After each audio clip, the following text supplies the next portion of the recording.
કેવી રીતે થઈ શકે? જુઓ, તમે એક કામ કરો, મને તમારા ટ્રસ્ટીનો નંબર આપો. હું એમની સાથે વાત કરીશ, એમને સમજાવીશ. હા, એ પોસિબલ નથી, કારણ કે અમારા ટ્રસ્ટીઓનો નંબર લોકો સુધી પહોંચે એ એમને પસંદ નથી. તે છતાં પણ તમે જો કોન્ટેક્ટ કરશો ને તો હું તકલીફમાં મુકાઈ જઈશ. આઈ એમ સોરી. હું જાણું છું કે તમારી દુકાન હવે નથી રહી, પણ આથી વિશેષ હું તમારી કોઈ મદદ કરી શકું એમ નથી. અને આ રહ્યો તાપીનગર સ્પોર્ટ્સ ક્લબ તરફથી તમને તમારો છેલ્લો છે.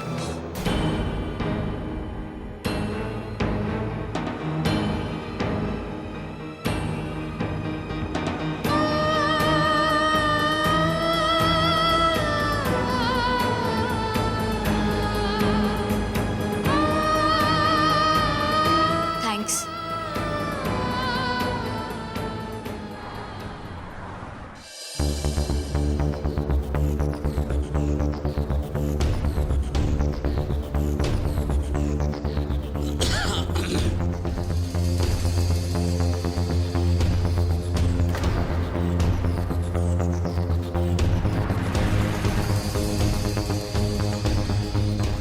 જુઓ, તમારા પેપર જોયા પછી મને એવું લાગે છે કે તમારી પાસે બે જ રસ્તા છે. પેલો, જે પણ થયું છે બધું જ ભૂલી જાઓ, ટી સોલ અને બધું જ. અને બીજો, કાયદાનો દરવાજો ખખડાવો. વિચાર તો અમારો પણ એ જ છે, ને મારા પપ્પાનું પણ એ જ માનવું છે કે અન્યાયની સામે નમવું નથી.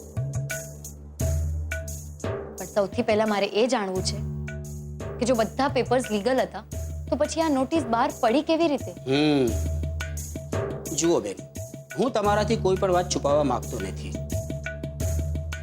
આ જે પણ થયું છે એ આપણે રોકી શક્યા હોત, પણ શું થયું કે સોમવારે મારે એક પર્સનલ કામ હતું જેના કારણે તમારું કામ થોડુંક ડિલે થઈ ગયું. અને હવે આ કેસ મારા હાથમાં રહ્યો નથી. શું? હવે આ કેસ હિતેનભાઈના હાથમાં છે.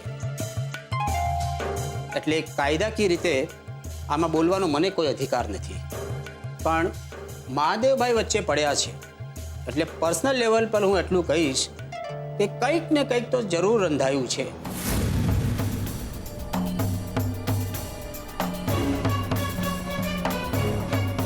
શું રંધાયું છે સાહેબ? હા સાહેબ, મને પણ એવું જ લાગી રહ્યું છે કે નક્કી કંઈક રંધાઈ જ રહ્યું છે. નહીતર મારી આટલા વર્ષોની નોકરીમાં મેં ક્યારેય જોયું નથી કે સ્ટે નીકળી ગયો છે એવું કયા પછી પણ માણસ બુલડોઝર રોકે નહીં. એ જ તો. અરે મેં, ગુલાબે, પપ્પાએ બધાએ જ એમને રોકવાનો પ્રયત્ન કર્યો, ત્યાં સુધી કે મને વાગી ગયું, તો પણ એ ભાઈ અટકવાનું નામ જ નહોતા લેતા. જાણે કે નક્કી ના કર્યું હોય કે આજે તો આ દુકાનને સ્ટે આવે કે ના આવે, તોડી ફોડીને પતાવી નાખવી છે. એટલે જ તો મેં કિંજલ બેટાને કહ્યું કે કિંજલ બેટા ચાલ, મારી સાથે ચાલ. તમારા કાને વાત નાખી જોઈએ. કદાચ તમે કહી શકો કે આ બધું કાયદેસરનું થયું છે કે કાયદાની આડમાં કંઈક કાવતરું ઘડાયું છે. વેલ, હું આ ઓફિસની ખુરશી પર બેઠો છું એટલે મને અમુક મર્યાદાઓ નડે છે. એથી હું તમને કહીશ કે તમે એક સારો વકીલ કરી લો જેથી કોર્ટમાં તમને ન્યાય મળે. તો શું સાહેબ, કેસ લડવાથી ન્યાય અને જીત બંને મળી જશે? ફરી એકવાર હું તમને મફતમાં જવાબ આપીશ. શું છે કે અમારી ત્યાં એક નવા ડીપી આવ્યા છે એટલે ઓફિસના અમુક કાયદા કાનૂનમાં ઘણા બધા ફેરફાર થયા છે. હવે અત્યારે હું તમને એક સલાહ આપું અને કાલે સવારના એ બદલાઈ જાય તો પાછી તમારે નવી ભાગમદોડ. તો પછી આ બધાનું નિવારણ શું? એના માટે પણ બે રસ્તા છે. કોઈ સારો વકીલ કરો. છે કોઈ વકીલ તમારી નજરમાં? હા, આ સ્ટે માટે હતા ને, ભાર્ગવ અંતાણી. ભાર્ગવભાઈ, પણ બેન તમને ખબર ન હોય તો કહી દઉં કે એમની સ્ટે માટેની ફીસ અને કેસ લડવા માટેની ફીસમાં જમીન આસમાનનો ફરક છે. લગભગ કેટલી ફીસ હોય છે? એક હિયરિંગના 50,000 તો ખરા. મારી સલાહ માનો તો આ ચા બા બધું જ ભૂલી જાઓ. આ બધું બહુ લાંબુ ચાલવાનું છે. ક્યાંક એવું ન બને કે દુકાનના ચક્કરમાં જમીનથી પણ હાથ ધોવા પડે.